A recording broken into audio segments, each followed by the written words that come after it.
ঠাকুরমার Julie একটি জনপ্রিয় বাংলা শিশুতোষ গল্প সংকলন, যা বহু বছর ধরে ছোটদের মাঝে জনপ্রিয়।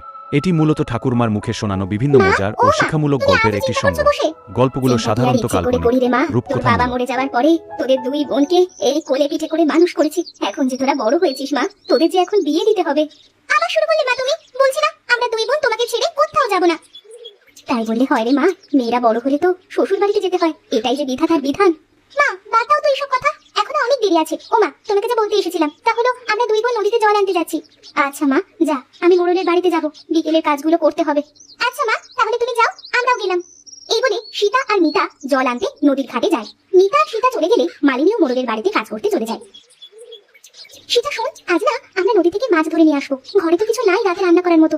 হ্যাঁ রে দিদি, তুই সত্যি বলেছিস, আমিও এটাই ভাবছিলাম যে আজকে মাছ ধরবো। আচ্ছা এখন পা চালিয়ে চল তো দেখি।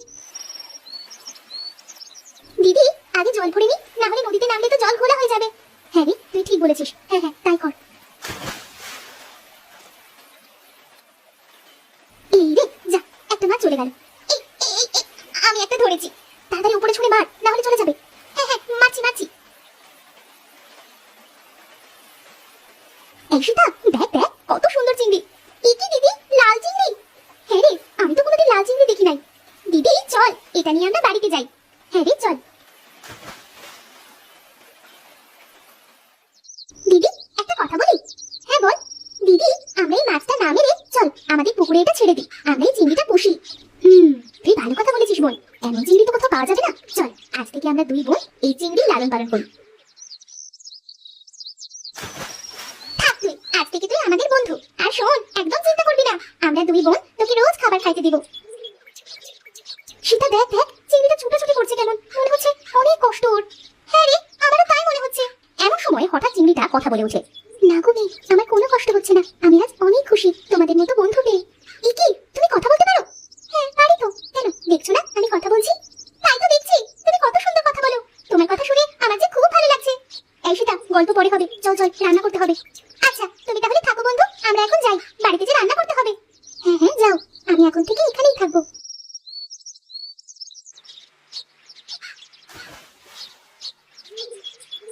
কি হে মালিনী, কাজ কেমন চলছে? এই তো কর্তা বাবু, ফুল গাছগুলোতে জল দিচ্ছি। তা তোমার দুই মেয়ের কি খবর, তারা কেমন আছে? হ্যাঁ কর্তা বাবু, তারাও ভালোই আছে। মেয়েদের কি বিয়ে দেবে না, নাকি এভাবেই আইবুড়ো করে রেখে দেবে? হ্যাঁ না না, মেয়ে যেহেতু হয়েছে বিয়ে তো দিতেই হবে, সেরকম ভালো ছেলে পেলে বিয়ে দিব। ভালো ছেলে এই গায়ে আমি ছাড়া তো আর কাউকে দেখছি না। তুমি যদি রাজি থাকো তাহলে আমি তোমার দুই মেয়েকে বিয়ে করতে চাই। এই কি বলছেন আপনি? ওরা আপনার মেয়ের বয়সী আর আপনি কিনা? ছি ছি ছি ছি। আমার সাথে বিয়ে দিলে কিন্তু তোমার লাভ হবে, আমার এই সব সম্পত্তির সব মালিক তো তোমার দুই মেয়েই হবে, তাই না? না, আমার মেয়েদেরকে আমি কেটে নদীতে ভাসিয়ে দেব, কিন্তু আপনার সাথে বিয়ে দিব না। আমার চোখে যে সুন্দরী মেয়ে পড়ে তাকে আমি আমার করে নিই, তা যেভাবেই হোক না কেন। আর তোমার মেয়ে দুটোকেও আমি দরকার হলে জোর করে ছিনিয়ে নেব। এই কি হলো? ওই শয়তান মোড়লের খারাপ চোখ আমার মেয়েদের উপর পড়েছে। এখন আমার মেয়েদেরকে কোথায় রাখবো? ওই শয়তান মোড়ল কি আর আমার মেয়েদের শান্তিতে বসবাস করতে দিবে না? মিতা মা, ও সীতা মা, তোরা কোথায় গেলি? মিতা আর সীতা ঘর থেকে বের হয়ে আসে। এমন সময় মালিনী মাথা ঘুরে পড়ে যায়। মা, ও মা, তোমার কি হলো? মা, ও মা, কথা বলো। সীতা, সীতা মাকে ধরে ঘরে নিয়ে গিয়ে মাথা জল দিতে হবে। হ্যাঁ হ্যাঁ ধর ধর। মিতা, সীতা, তোরা আজ থেকে কোথাও যাবি না। ও মা, তোমার কি হয়েছে? এমন ভাবে পড়ে গেলে কেন? আমি কাজ ছেড়ে দিয়েছি রে মা, বুড়ো মোড়ল তোদের দুই বোনকে বিয়ে করতে চায়। কি বলছো মা তুমি? কাজ ছেড়ে দিয়েছো? এখন আমাদের সংসার চলবে কি করে?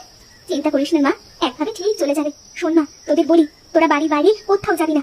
আচ্ছা মা, তুমি কোনো চিন্তা করো না, আমাদের দুই বোনের কাছে ওই মোড়ল কোনোদিন আসতে পারবে না। হ্যাঁ মা, এখন কিছু খাবার খেয়ে ঘুমাও তো, আর চিন্তা করো না।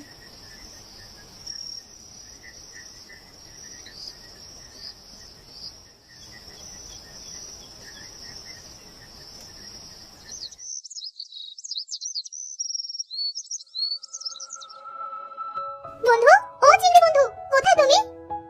এই তো আমি এখানে। কেমন আছো তুমি বন্ধু?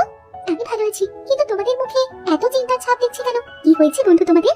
মা মোড়লের বাড়িতে মালিনীর কাজ করতো, মোড়লের কুপ্রস্তাব শুনে মা কাজ ছেড়ে দিয়ে চলে এসেছে। এখন আমরা কিভাবে সংসার চালাবো তাই চিন্তা করছি। ও এই ব্যাপার, আচ্ছা তোমরা চিন্তা করো না, আমাদের সংসার চলছে না আর তুমি বলছো চিন্তা যেন না করি। হ্যাঁ আমি তো আছি, আমাকে এই কি বলছো? তোমাকে আমরা বিক্রি করবো না? না না, এটা কোনোদিন সম্ভব নয়। আহা, আমার পুরো কথাটা তো শুনবে। শোনো, আমি রোজ তোমাদের দুই বোনকে দুটো করে মুক্তা দেবো। তোমরা এই মুক্তা শ্যাকলার কাছে নিয়ে গিয়ে বিক্রি করবে, তাতে অনেক টাকা পাবে। তুমি সত্যি বলছো বন্ধু? হ্যাঁ হ্যাঁ, এই নাও। যাও, এইগুলো নিয়ে এখন বিক্রি করে এসো। দেখ দেখ আপু, কত সুন্দর দুটো মুক্তা। চল আমরা এগুলো বাজারে বিক্রি করে আসি।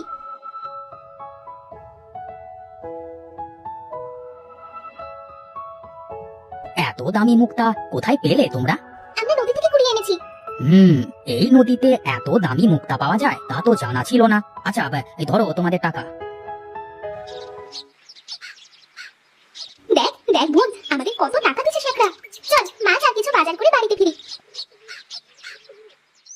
দেখি, শ্যাকরার দোকান থেকে বের হলো ওই মালিনী দুটো মেয়ে কেন? বিষয়টা দেখতে হচ্ছে তো। আরে মোড়ল মশাই যে, তা কি লাগবে বলুন? আরে রাখো তোমার লাগালাগি, আগে বলো ওই মেয়ে দুটো তোমার কাছে কেন এসেছিল? এই মেয়ে দুটো এই নদী থেকে মুক্ত কুড়িয়ে এনেছে, তা বিক্রি করে গেল।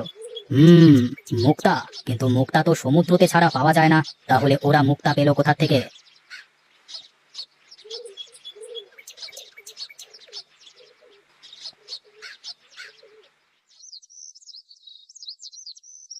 এই কি, তোরা এত টাকা কোথায় পেলি? মা, আমাদের এক বন্ধু উপহার দিয়েছিল, সেগুলো বিক্রি করে বাজার করে এনেছি। বন্ধু, তোরা আবার বন্ধু কোথায় পেলি? তবে শোনো মা, আমাদের দুই বোনের একটা পোষা চিংড়ি মাছ আছে। আর জানো মা, ও কথাও বলতে পারে। আমাদের পুকুরে ওকে রেখেছি। ওকে আমাদের দুঃখের কথা বলার পর ও সব শুনে আমাদের দুটো মুক্ত উপহার দিল। আর তা নিয়ে আমরা শ্যাকরার দোকানে বিক্রি করে এই বাজার করে এনেছি। যাক, উপরওয়ালা মনে হয় আমাদের দিকে মুখ তুলে তাকিয়েছেন। এই মালিনী, বাড়িতে আছিস? এই কি, আপনি মোড়ল মশাই? তোর দুই চোর মেয়ে কোথায়? বের কর। ও কাল আমার বাড়ি থেকে মুক্ত চুরি করে এনেছে। পুকুর থেকে চিংড়ি শুনে বলে, দাঁড়া রে দুষ্ট মোড়ল, আমার বন্ধুদের অপবাদ দেওয়া দেখাচ্ছি মজা। এই বলে চিংড়ি তার আকার বড় করে আর পানি থেকে উঠে এসে মোড়লকে গুঁতো মেরে ফেলে দেয়। ওরে বাবা রে, এত বড় লাল চিংড়ি! পালা রে ভাই, পালা! চিংড়িকে দেখে ভয় পেয়ে সেখান থেকে সকলে পালিয়ে যায়। তখন চিংড়ি বলে, বন্ধু, তোমাদের ভয় নাই, আমি তো আছি। এখন থেকে আমি তোমাদের দেখাশোনা করব।